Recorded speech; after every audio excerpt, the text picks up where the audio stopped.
नळदुर्ग. नळदुर्गचा किल्ला एक सुप्रसिद्ध वास्तू. त्याच्यामुळं नळदुर्ग कोणाला माहीत नाही असा एकही महाराष्ट्रीयन सापडणार नाही. सोलापूर हैदराबाद रस्त्यावर नळदुर्ग हे छोटंसं गाव. पावसाळ्यामध्ये नळदुर्गच्या किल्ल्यामध्ये जो कोणी तिथे राजे रजवाडे राहत होते त्यांचा जो राजमहाल आहे त्याच्यावरून, म्हणजे धरणाच्या इथे राजवाडा आहे आणि वरून सांडवा निर्माण केला आहे. त्या काळात वीज नव्हती, त्यामुळं उन्हाळ्यामध्ये या राजा लोकांना उन्हाचा त्रास होऊ नये म्हणून बऱ्याचशा किल्ल्यांमधून अशा पद्धतीची व्यवस्था आपल्याला दिसून येते. अगदी सेम अशीच नाही, पण काही ना काही त्या महालात गारवा निर्माण होण्यासारखं आर्किटेक्चर आजही आपल्याला पाहायला मिळतं. आणि आजचे सगळे आर्किटेक्टसुद्धा अचंबित होतात. आजचं विज्ञानसुद्धा काही गोष्टींनी अचंबित होतं आहे. कोडी पडलेली आहेत आजच्या विज्ञानालासुद्धा. फॉर एक्झाम्पल, आता जगन्नाथपुरीची यात्रा सुरू होईल. त्या जगन्नाथ मंदिराबद्दल पण खूप मोठे विज्ञानाला पडलेली कोडी आहेत, जी अजूनही सुटत नाही आहेत. असो, हा नळदुर्गचा किल्ला जसा प्रसिद्ध आहे, त्या सांडव्यातून वाहणारे 2 धबधबे, ज्याला नर आणि मादी असं संबोधलं जातं, पावसाळ्यामध्ये जेव्हा ते धरण पूर्ण भरतं, वरती सगळीकडे पाऊस होऊन त्या धरणात जेव्हा पाणी यायला लागतं आणि ते ओव्हरफ्लो जेव्हा होतं, या राजमहालाच्या स्लॅबवरून 2 धबधब्यांच्या द्वारे ते पुढे सरकतं. पाणी धबधब्यातनं खाली कोसळतं आणि मग त्याला नदीसारखा प्रवाह मिळून पुढे ते पाणी निघून जातं. यासाठी प्रसिद्ध असलेलं हे नळदुर्ग हे छोटंसं गाव, पण आज त्या गावाची वेगळी प्रसिद्धी माझ्या कानापर्यंत आली आहे. आणि आजच्या परिस्थितीमध्ये, म्हणजे आज जी काही सामाजिक परिस्थिती आहे, आज जे काही सनातन धर्माची जी काही आपली एक हजारो वर्षापूर्वीची परंपरा, जी काही संस्कृती आपण टिकवली आहे, अनंत आक्रमणानंतरसुद्धा ही भगवी पताका कधी खाली आली नाही आहे.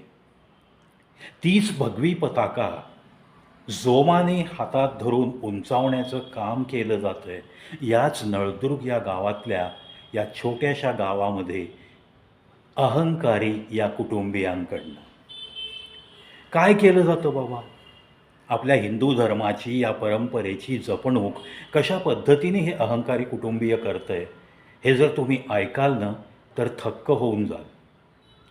अहो, एखादा उपक्रम जर तुम्हाला राबवायला सांगितला तर तुम्ही एखादं वर्ष, 2 वर्ष, 3 वर्ष कंटिन्युअसली राबवाल एखाद्या संस्थेमध्ये, एखाद्या इन्स्टिट्यूटमध्ये, मग ते गव्हर्नमेंट सेक्टर असो किंवा तुमचं प्रायव्हेट सेक्टर असो.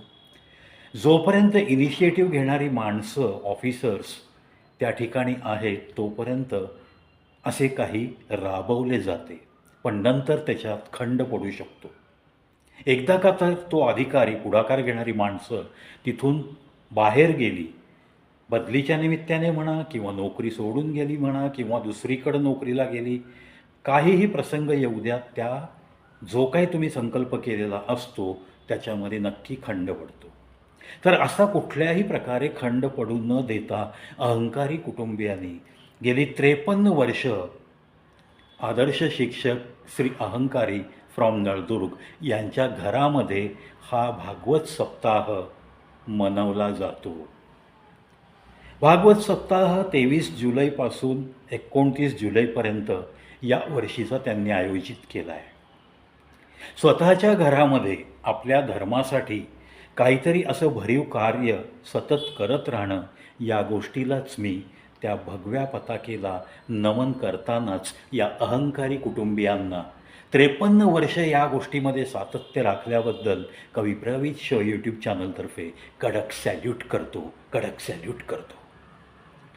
कारण आज धर्माच्या बाबतीत बोलताना सुद्धा लोक घाबरत आहेत.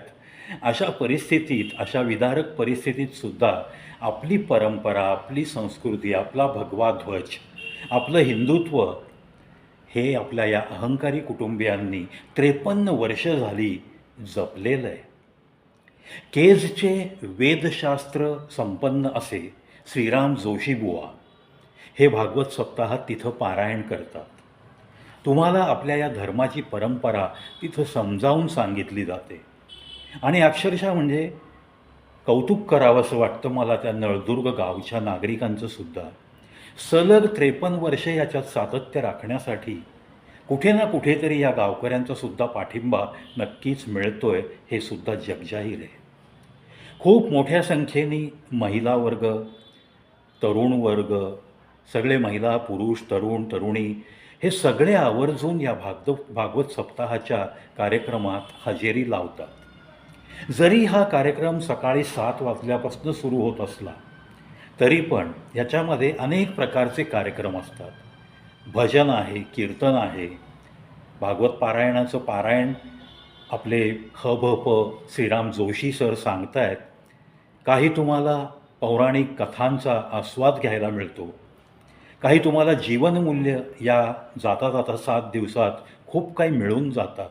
सामाजिक सुधारणा घडवण्यासाठी या भागवत सप्ताहाचा नक्कीच गेली 53 वर्ष या नळदुर्गसारख्या छोट्या गावाला उपयोग होत असणार आहे.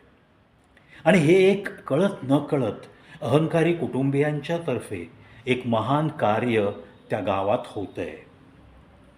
त्यामुळं मला तर असं वाटतं की सनातन प्रेमींनी जास्तीत जास्त या नळदुर्गला जाऊ शकणाऱ्या हिंदुत्ववादी लोकांनी या 7 दिवसात 23 ते 29 जुलै या 7 दिवसात कधीतरी एखादा दिवस तरी त्या भागवत सप्ताहात हजेरी लावण्यास हरकत नसावी असं मला वाटतं.